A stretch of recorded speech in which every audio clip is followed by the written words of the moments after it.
constantly replays a moment of lost opportunity from his high school days. Or Norma Desmond, the reclusive and mostly forgotten former movie star in Sunset Boulevard. More commonly, you may be familiar with the retiree who's driving his wife crazy because he suddenly doesn't know what to do with himself.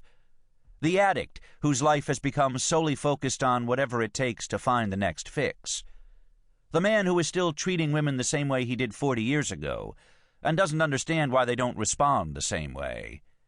The person whose life consists of clocking in and out day after day at a dead-end job, going home, sleeping, and then doing it all over again.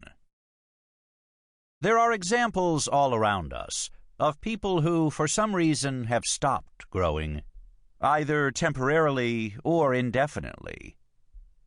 If you've picked up this book, chances are you don't want to be one of them. Maybe you're feeling a bit stuck. Maybe you're in the midst of a particularly challenging growth period, and you're looking for insight, encouragement, or direction.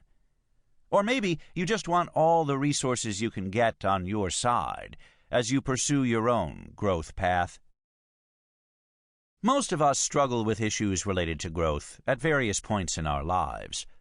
The entrepreneurs with whom we work at The Strategic Coach are some of the most successful and internally motivated people on the planet, and yet they face just as many challenges in their growth as anyone else does.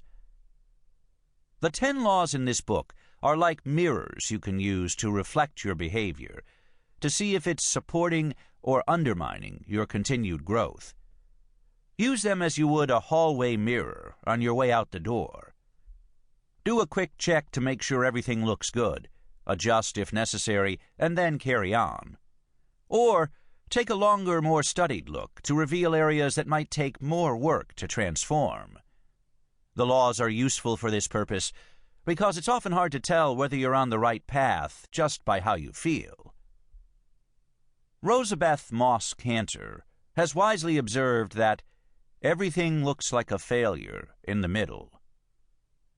Sometimes growing pains can feel like failure, and sometimes failure is a part of growth. Successful entrepreneurs know this well. Most of them fail before they succeed. Dan likes to refer to his first 2 bankruptcies as market research. That doesn't mean they felt any less like failures at the time, but only that the lessons he took out of them were essential to building the growing multi-million-dollar company he and his life partner, Babs Smith, run today. Checking in with the laws can help you to stay the course when growth is difficult. In many of the examples in this book, challenging or seemingly less than ideal situations offered people rich opportunities to grow. The laws can help you to extract the maximum value from experiences you might otherwise try to avoid or forget.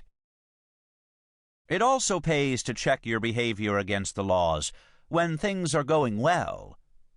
Getting what you want or achieving your goals can make you feel good, but it won't necessarily keep you on the path to further growth. In fact, it can often lead to growth traps. Things like money, applause, rewards, comfort, and even a brilliant past can be quite seductive. If these means to growth begin to overshadow purpose, performance, contribution, confidence, and the sense of a bigger future, things that drive growth, they can quickly undermine your ability to keep growing in the future. These laws come from our observations about what makes growth happen.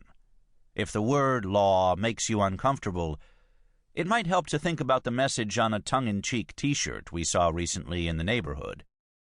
It had a picture of a policeman holding up his hand, accompanied by the caption, "Obey gravity, it's the law."